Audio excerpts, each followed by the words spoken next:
Hi welcome back to my channel CL vlogs. ನಾನು ನಿಮ್ಮ ಚಂದನ. ಇವತ್ತಿನ ರೆಸಿಪಿ ಮಸಾಲ ರೊಟ್ಟಿ. ತುಂಬ ಈಸಿಯಾಗಿ, ತುಂಬ ಸಿಂಪಲ್ ಆಗಿ, ಕ್ವಿಕ್ ಆಗಿ ಮಾಡ್ಕೊಬೋದು. ಮನೆಯವರೆಲ್ಲರೂ ಕೂಡ ಇಷ್ಟಪಡ್ತಾರೆ, ಹಾಗೆ ತುಂಬ ಹೆಲ್ದಿ ಕೂಡ. ಈ ರೆಸಿಪಿನ ಮಾಡೋದು ತುಂಬ ಈಸಿ. ಅದಕ್ಕಿಂತ ಮುಂಚೆ ನನ್ನ ಚಾನಲ್ನ ಸಬ್ಸ್ಕ್ರೈಬ್ ಮಾಡ್ಕೊಳ್ಳಿ, ಹಾಗೆ ನಮಗೆ ಸಪೋರ್ಟ್ ಮಾಡಿ. ಬೇಕಾಗಿರೋ ಇಂಗ್ರೀಡಿಯೆಂಟ್ಸ್ ಏನಂತ ನೋಡ್ಕೊಂಡು ಬರೋಣ. ಇಲ್ಲಿ ಹಸಿಮೆಣಸಿನ್ಕಾಯಿನ ತೊಗೊಂಡು ಹಾಗೆ ಶುಂಠಿನ ತೊಗೊಂಡು ಜಜ್ಜಿ ಇಟ್ಕೊಂಡಿದ್ದೀವಿ. ಅಥವಾ ನೀವು ಜಾರಲ್ಲಿ ಒಂದು ರೌಂಡ್ ಹಾಡಿಸಿ ಈ ಥರ ಇಟ್ಕೊಂಡ್ರೆ ಆಯಿತು.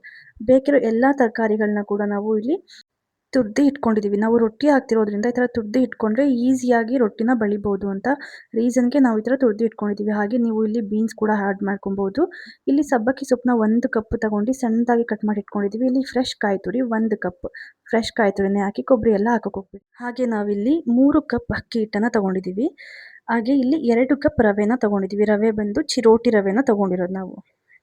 ಇವಾಗ ಇಲ್ಲಿ ಹಂಚನ್ನು ಕಾಯಕ್ಕೆ ಇಟ್ಕೊಂಡಿದ್ದೀವಿ. ಅದು ಬಿಸಿಯಾಗಲಿ. ಅಷ್ಟರಲ್ಲಿ ನಾವು ಮಿಕ್ಸ್ ಮಾಡ್ಕೊಳ್ಳೋಣ. ಇಲ್ಲಿ ಎಲ್ಲ ಹಿಟ್ಟನ್ನು ಕಲಿಸ್ಕೊಳ್ಳೋಣ ನೀಟಾಗಿ. ರವೆನ ಹಾಕೊತಾ ಇದ್ದೀವಿ, ಹಾಗೆ ಅಕ್ಕಿ ಹಿಟ್ಟನ್ನು ಹಾಕೊಬೇಕು. ನೀವು ಜಾಸ್ತಿ ಜನಕ್ಕೆ ಮಾಡ್ತಾ ಇದ್ದೀರಾ ಅಂತಂದರೆ ಕ್ವಾಂಟಿಟಿನ ಹೆಚ್ಚಿಸ್ಕೊಬೋದು.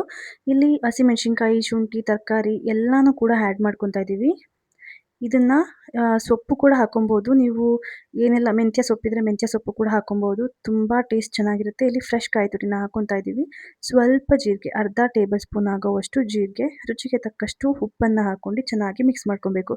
ನೀರನ್ನು ಹಾಕ್ಕೊಂಡಿಲ್ಲ, ನೀರನ್ನು ಹಾಕ್ಕೊಳ್ದೆ ಮಿಕ್ಸ್ ಮಾಡ್ಕೊಬೇಕು. ಇದನ್ನೆಲ್ಲ ಕಂಪ್ಲೀಟಾಗಿ ಮಿಕ್ಸ್ ಮಾಡಾದಮೇಲೆ ಸ್ವಲ್ಪ ಸ್ವಲ್ಪ ನೀರನ್ನು ಹಾಕ್ಕೊಂಡು ನೀವು ನೀಟಾಗಿ ಕಲಿಸ್ಕೊಬೇಕಾಗತ್ತೆ.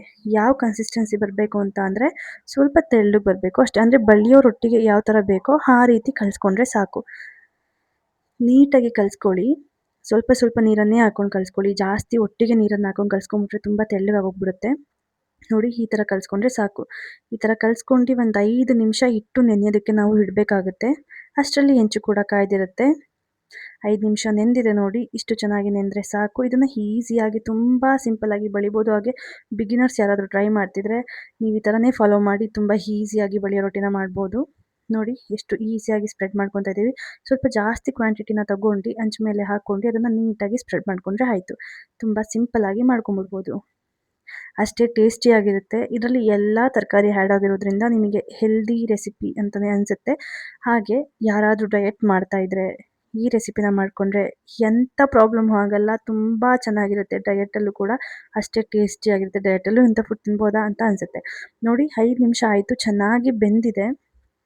ಈ ಥರ ಹೆಬ್ಕೊಬೇಕಾಗುತ್ತೆ. ನಿಧಾನಕ್ಕೆ ಹೆಬ್ಕೊಳ್ಳಿ. ನಾವಿಲ್ಲಿ ರವೆ, ಅಕ್ಕಿ ಹಿಟ್ಟು ಹಾಕಿರೋದ್ರಿಂದ ಈಸಿಯಾಗಿ ಬಂದುಬಿಡುತ್ತೆ. ಬಟ್ ಕೇರ್ಫುಲ್, ನಿಧಾನಕ್ಕೆ ಹೆಬ್ಕೊಳ್ಳಿ.